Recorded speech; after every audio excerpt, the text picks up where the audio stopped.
Welcome to Standard Chartered Money Insights, a podcast series by Standard Chartered Bank that brings you market views and insights on the go. Hi everyone, I'm Steve Brice, Standard Chartered Bank's Chief Investment Officer. Welcome to our US Liberation Day special.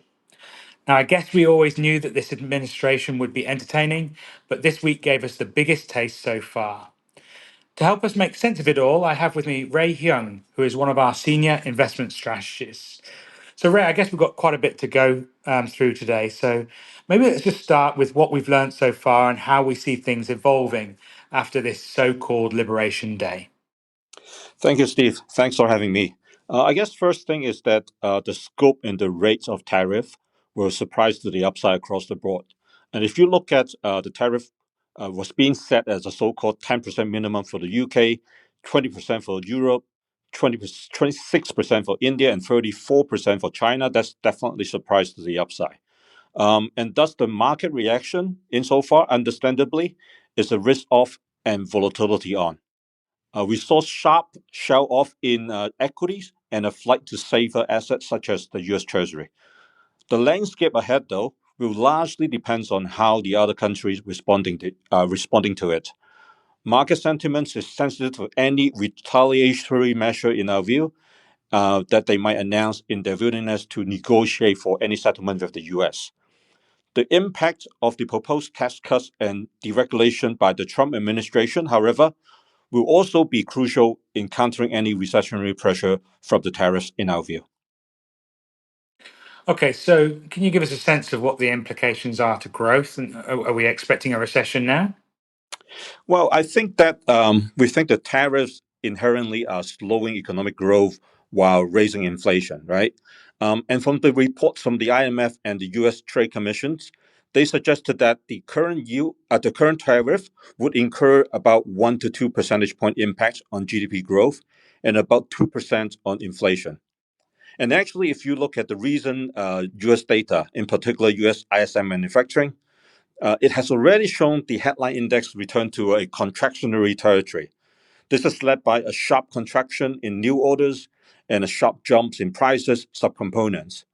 And given that growth has already shown signs of stagflation, the tariff situation has elevated the so-called recession risk. However, our base case currently is still that the domestic US policy will offer some sort of offset, and that will help the economy to achieve a soft landing. However, I think going forward, there are three events that we would need to monitor and which could shape and change our view in terms of the macro and market outlook.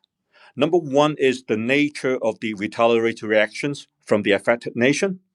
I think this is actually fairly critical as we anticipating several retaliation announcement to follow fairly soon. I think Canada already announced it today, by the way. Second is the willingness of trade partners to negotiate, and alongside the U.S. administration openness to discussion. Lastly, Trump's broader economic policy, including tax cuts and deregulations, are expected to serve as a growth stimulus, potentially mitigating some negative impacts from the tariffs. Okay, so thanks for giving some things for us to watch. But obviously, investors are trying to figure out what we should do today. So, are there any specific investment strategies that you would consider in light of what's happened? Thank you, Steve. I think first of all is that we think the equity volatility will likely continue in the coming days. Our technical models actually suggest that the S&P likely to test support level at around 5,400 and 5,120 in the short term.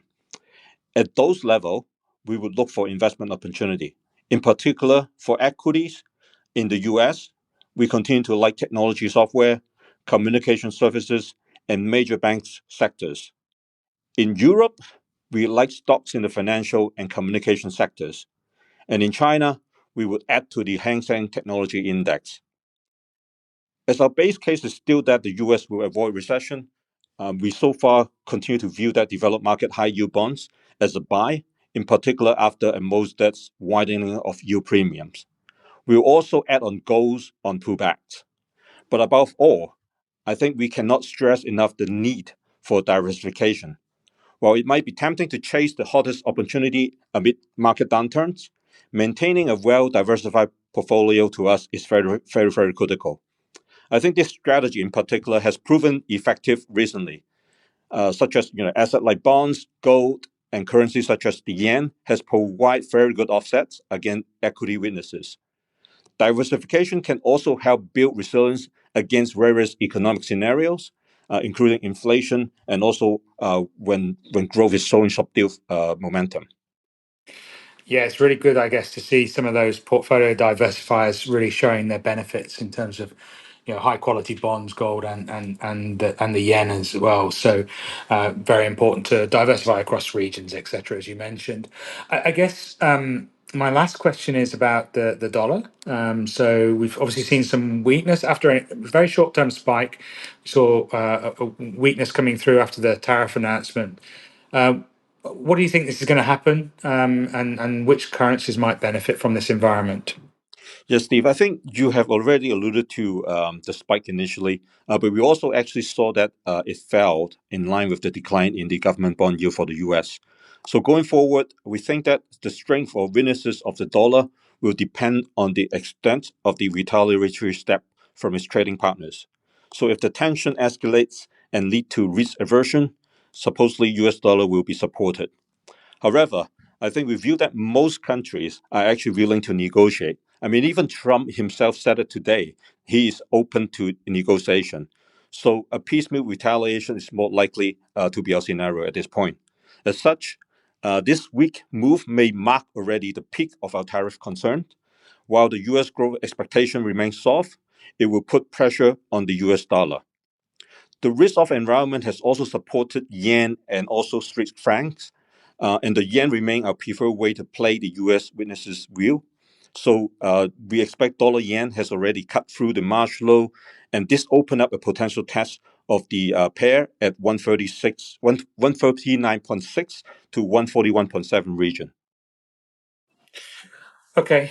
Well, thanks, Ray, for sharing your thoughts. I guess we really need to be on our toes in the coming weeks, and we need to balance the risks of short term volatility, but also then think about how we might take take advantage of the long term value that's being generated in equity markets. I really believe very strongly that it's at times like this that people can set the foundations for building long-term wealth. So, when markets go on sale, they do provide opportunities. It's just trying to pick the right ones and scale in. So thanks again. Thanks to you, listener, for joining us today. I hope you enjoyed this session. If you'd like to get more information, please look out for us on SC Wealth Insights on LinkedIn, Facebook, or YouTube. In the meantime, take care and wishing you a great week ahead. Thank you for listening to Standard Chartered Money Insights, a podcast series by Standard Chartered Bank. For more details, visit Market Views on the Go on our website or click the link in the description.